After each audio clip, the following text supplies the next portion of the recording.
So I'm seeing a lot more people are pulling up now. Yep, yeah, Faded Crow, Eric, and Zoo have stepped into the building, and they are ready to go. Everything is all set. Thank you, everybody, for being patient, as usual. Y'all are just hanging out this whole time, but we got game number 1 here of Steez versus Twilight. Gotta go ahead and turn this player cam off for now. But I'm super excited to see this because, you know, Twilight obviously can only come, like, every other week, so we only get to get good Twilight gameplay every once in a while. And then for Steez, you know, Steez obviously a super fan favorite around here over the past just week. Yeah, absolutely. Let alone, you know, on the mic and such. And I think that he has a lot of potential over time with the Wonder Woman and the Arya, like, two-piece that he has. Yeah, yeah. All right, let me also get the predictions going. You can go ahead, chit-chat, Ginger. All right. Well, seeing here, Twilight is our only Harley. Pretty much. And Steez is the flex player between Wonder Woman and Arya. I was seeing him play Arya earlier, and it was looking pretty clean. So I'm curious to see what his Wonder Woman's looking like today as well. Yeah, like I said, I think you know, I think Steez has a good multi-piece character kit with this. But one thing that is for certain is fighting Twilight the first time, post figuring out how to play Harley well, is very tough. Yeah, it is not easy to deal with because Twilight is someone who knows how to not overextend and also how to do exactly that, read jumps, exactly. which becomes a nightmare for pretty much everyone. See, a big thing with Harley is there's a lot of skill checks, you know. There's a lot on the way to beating her.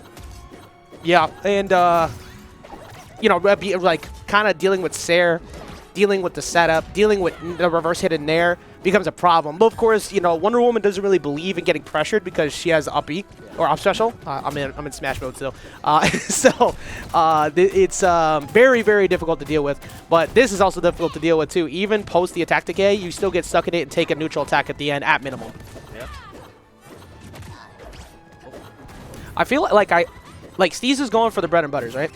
But he's almost kind of going where he assumes Twilight's going rather than where he thinks they're going to, like reacting to where they end up. Because you can, like, look at their dodge patterns and then place yourself with up air after. Because it's such an active move, it'll scare people into wanting to go upwards instead. And that's where it's good to just double up chase every time. Yes, yes. And as another thing I'm seeing from Twilight is he's actually playing surprisingly passive for a Harley.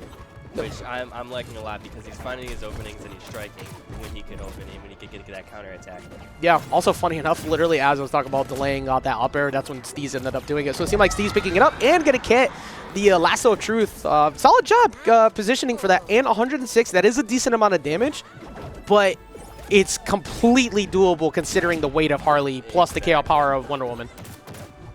He's getting jump called out quite a bit now, though. That's quite a few. That's a few times in a row. That traded off, so he worked out. That still killed. Okay, for a second it seemed like it wasn't gonna actually go all the way to the top. One thing you gotta be careful with Harley, you gotta be careful of going on autopilot. You can't go on autopilot because that's how you get caught up. That's how you get put in the grinder, and those are things you really want to avoid in those situations. I think that's actually the best way to talk about fighting the Harley matchups. That if you are autopiloting against a good Harley, you're gonna lose by default because you're just gonna constantly take stairs to the face. Exactly. You have to preemptively call out jumps. Like I wouldn't be surprised to see Steez in the next game go for more fading stairs and like double jump over dares to try and just stop Twilight. But Twilight also, again, is gotten really good at pressuring with like their own anti-air game, but that was really close to getting a knockout. Pulling in, I don't know if he wanted to pull in, maybe. Yeah, I think he meant to hit him out with that one. Then again, at 60-ish, probably wouldn't have gotten the knockout, so It would have been close, though. Definitely would have been close. That's a lot of debuffs. And I mean, the proper time to do it, too. When that shield is on cooldown, you start applying those ASAP to Wonder Woman. It's a good position. Oh, just missed it. If he angled that up, that probably would have been it. And that's going to be game number 1 going to Twilight. Definitely think that it's a deficit they can come back from. Oh, yeah, 100%.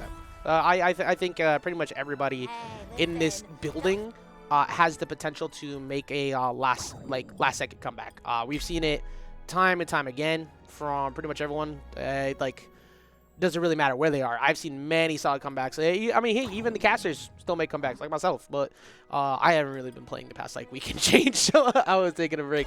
But I am always impressed by watching the new faces who show up and how much they adapt. Like from the beginning of where you started, for example, to where you are now and what you've been learning along the way. Yeah. It's so different being here because a lot of people are still stuck in online mode, and I'm not even talking about like latency or anything. I'm talking specifically about online playstyles. Yeah. People like the mash. Yeah. People like to hold forward. It's a completely different game when it's a clear battle. And 2 stocks. Yep. So adapting around that and then coming offline where you have 3 stocks and people are patient, you kind of get steamrolled if you try to hold forward too much. Yep, and you can see here that Steez is actually pulling out the Arya this match. Well, is what I was hoping to see, actually. This is something I'm not too surprised to see come out. I mean, this is what we were watching, if anybody was paying attention early in the day. This is something that has been a pretty common switch for him. And I think it's more so his true main. Like he says that Wonder Woman is, but I always see the Arya more often out of the 2 times that I've seen him play. Yeah. They answered a few questions in chat just really fast. This is not single limb, it's double elimination. 3 stocks for locals, yes, because I think 3 stocks is the standard for 1v1s. And Retro is not playing tonight. He has something he has to do. He'll be here later probably for friendlies, but he cannot play in this bracket tonight.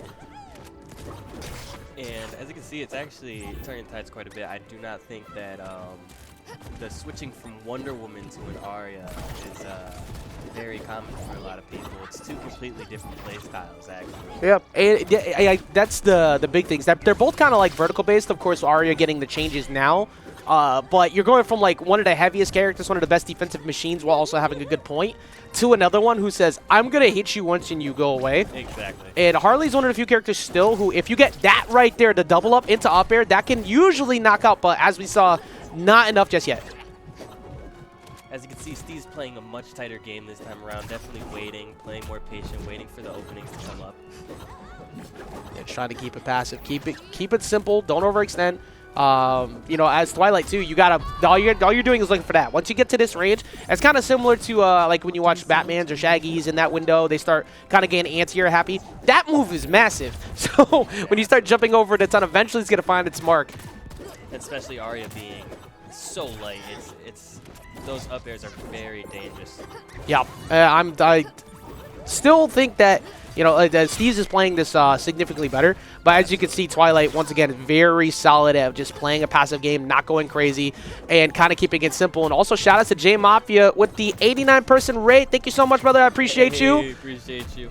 The definition of the term never stop grinding. Like, but right now, back into this, we got, 1 stocker piece going apart. Steve's looking so much better with the Arya. I think that the Wonder Woman didn't look bad. I think Twilight was just understanding that he was always pressuring way too far. Yep. And now it's like, nah, you can't really do that. You can't really play the same way because Arya's on the other side of the screen. Yeah, absolutely. You can see here that he's definitely trying to close the deficit that Twilight has created. And as you can see, Twilight's starting to zone him a bit more, keeping the distance, trying not to get too close, because that's where Arya really does her best. Yeah, I mean, this is essentially an even game in every way you look at it, because Blade is on deck, and if you find a good deep Sarah play, you can easily get rid of Twilight. But Twilight is controlling stage properly, kind of chilling. Good stall. Exactly. I like that stall with the face steal. Like, it on paper, it's like, why are you doing that? But like, no, it makes sense, because you don't want to go up there and get hit by Dare immediately, or just jump into the confetti box. And you don't see that very often. You kind of need it around here, actually. I mean, I was joking about how some people hold on, or like everybody holds forward online. There are a few of us who just hold forward with this. We definitely press the W key pretty hard. But, confetti box is in the way. Got the up special. I think he would have been able to get a Sarah at least to then try and push off stage. But Twilight is now, like, if I'm Twilight Ginger, I'm staying center. Yeah. And I'm just doing exactly that. React to when Steve swings, and that's it. Don't overextend. This is an opportunity to extend, though. Oh, never mind. Now we'll Blade on deck. Take that hit, and that's it. Yeah, this is so much different. I'm so used to, so as soon as now with the changes, like, it could still, obviously Arya could still get some really early knockouts, but the way things work now compared to how they used to. Yeah, oh, attack decay on deck, but almost trying to go for KBI mix up on Twilight, but attack decay. Yeah, honestly, I think that would have worked out if there was no attack decay, and it would have been basically an even game again as well. Right, still very close, still very doable to come back from. Yeah, definitely, absolutely. However, taking a good amount of damage now. Getting the anti-air with the up special. Nair coming through, big damage. Gets applied to you mentally when you get hit by that move.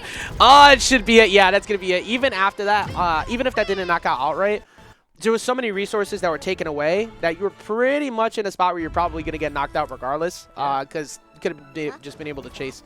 Yeah, absolutely. But it was really good play from Steez and Twilight, and I think that all Steez needs to do is a little bit of adjustment throughout the game, and he'll be looking good. I think so. Like I said, Steez is another one of those players that I think give it some time, and he's going to be a big threat because he even said it himself. He was primarily just a doubles player, and after coming here,